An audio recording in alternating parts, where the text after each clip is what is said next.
I am an historian, and I am a philosopher. I received my PhD in philosophy from DePaul University, where I studied with David Farrell Krell and William McNeill. And I currently teach philosophy, primarily ethics and systematic theology. What I want to do here is very, very different in its orientation, because it's both historical and philosophical. And what I'd like to do is to try to move toward a definition of Gnosticism that is broad enough to encompass both ancient and modern manifestations of Gnosticism, but not so broad as to be meaningless, to be useless. Some years ago, I wrote a very short essay primarily for my own purposes called Why Jordan Stratford is Wrong About Absolutely Everything, much to Jordan's amusement. And I don't want to overstate this, but I guess I could subtitle this a little bit, Why Dr. April DeConnick is Wrong About Absolutely Everything. I don't want to minimize the contributions that Dr. DeConnick has made to the study of Gnosticism, which are great and far-reaching. But there's one little claim that I really take issue with in her work, and that is that the term Gnosticism is, in her words, heuristically meaningless. This is to say it doesn't contribute anything to an inquiry or a conversation about the thing that it purports to explain.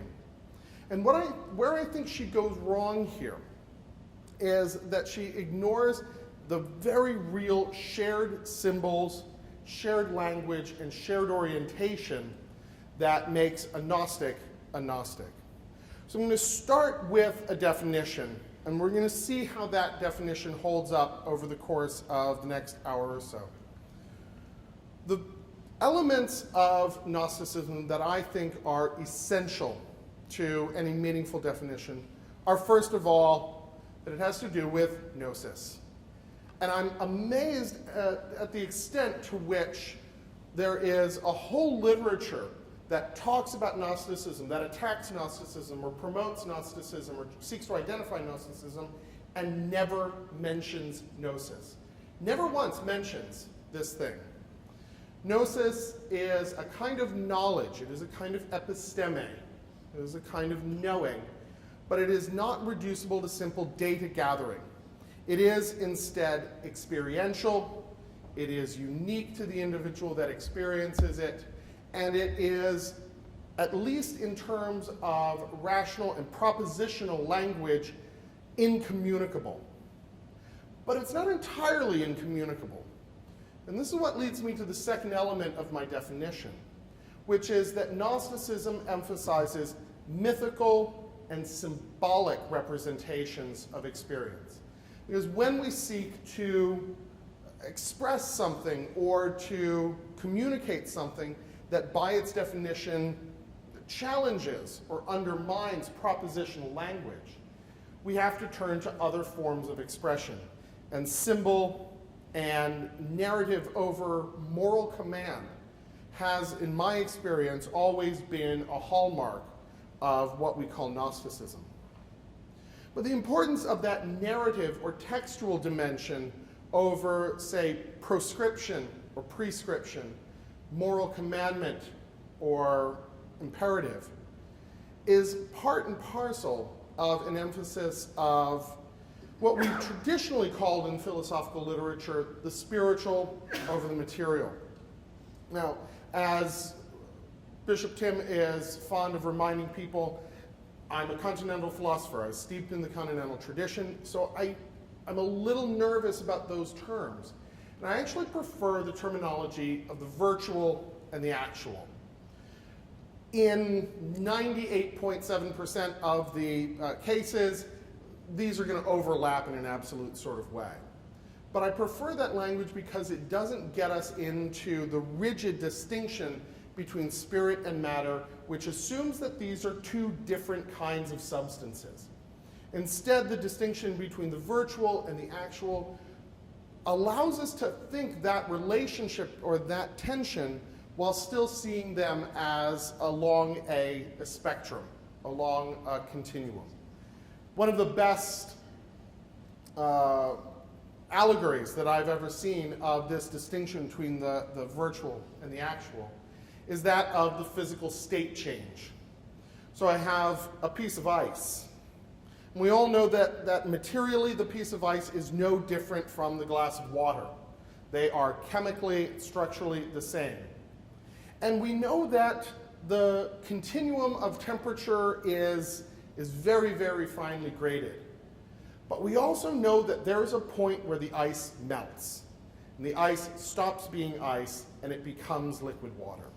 And ice and water aren't the same thing. They're different. You would never say you want to go skating on a rink of water, or you'd never ask for, you'd never want to go swimming in ice. There's still meaningful distinctions despite the fact that they have the same substance. And I think if we can think of spirit and matter, or the virtual and the actual along those same lines, we're coming something closer to the reality that we experience. That said, within Gnosticism, there is always a privileging or a priority of the virtual over the actual, a privileging of spirit over matter. And this plays out especially in the idea of the alienation from the world that Gnostic scholar Hans Jonas identifies so strongly. But it's also the reason that Gnosticism is often used as a synonym for simple world hating. And you'll find this over and over again, that anybody who makes a claim that the world is somehow evil, that the world is somehow a prison, is immediately identified as Gnostic, whether they have any other Gnostic tendencies or not. And that Gnosticism is simply equated with this world hating. This kind of Manichaeanism, I think, is closely aligned with Gnosticism. I'm not going to dispute that. But especially in its contemporary formulations, Gnosticism still acknowledges that the creation of the demiurge, the creation of Yaldabaoth, the prison of matter in which we find ourselves, is also a manifestation of the divine. It isn't not divine, even though it is a lower form of emanation. And so I think that this thinking in terms of the virtual and the actual allows us to think this distinction much more profoundly. And this leads me to my fourth point of the definition, which is that Gnosticism is cosmological in its orientation, often to the point of pantheism or panentheism. And if we think of the material world as an ultimate emanation, albeit a lower one, of some divine origin, then we have to accept, I think, in some sense, that God is immanent in creation. That even the ineffable, alien, foreign, unknowable God is still present in material creations of demiurge. He's immanent in all creation, and yet at the same time, beyond it, transcendent. And it's that contradiction that I think is part of the pantheistic or cosmological orientation of Gnosticism. So that's what I've put forward, and I'm not just pulling these out of the clear blue sky. These are coming from my experience of both the contemporary Gnostic movement and from our knowledge of Gnostic texts. And so what I want to do now is put it to the test to a certain point and look at the varieties of classical Gnostic experience, and I by no means can do justice to all of them. I can't even do justice to the very few that I'm going to mention. But just to give a sort of general outline of what classical or ancient Gnosticism looked like.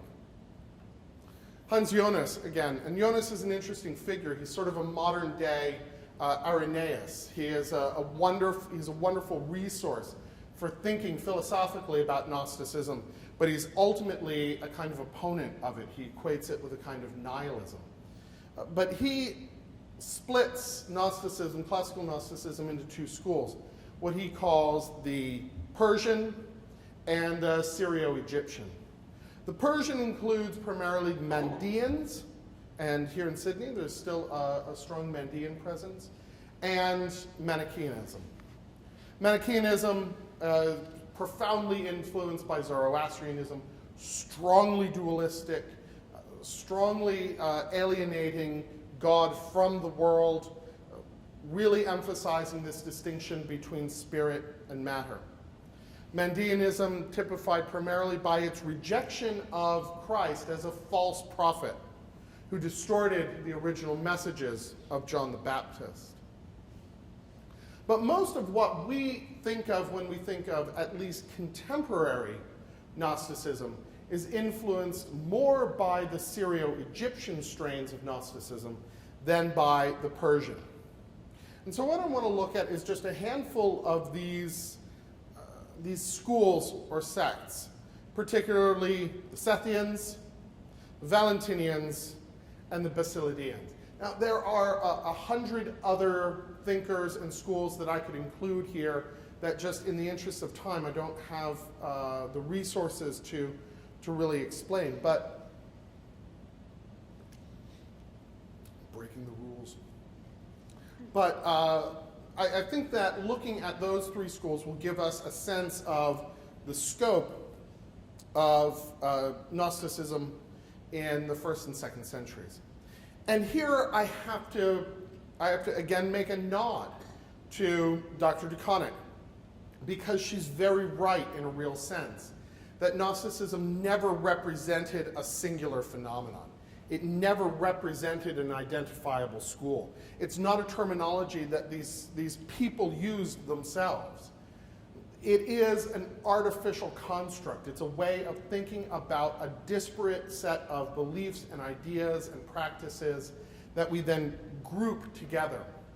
And so she is right in what she's gesturing to, and is to be applauded for her for insisting on terminological rigor. But where I do depart from her is that I think there is something that draws them together, and I hope that'll emerge from this.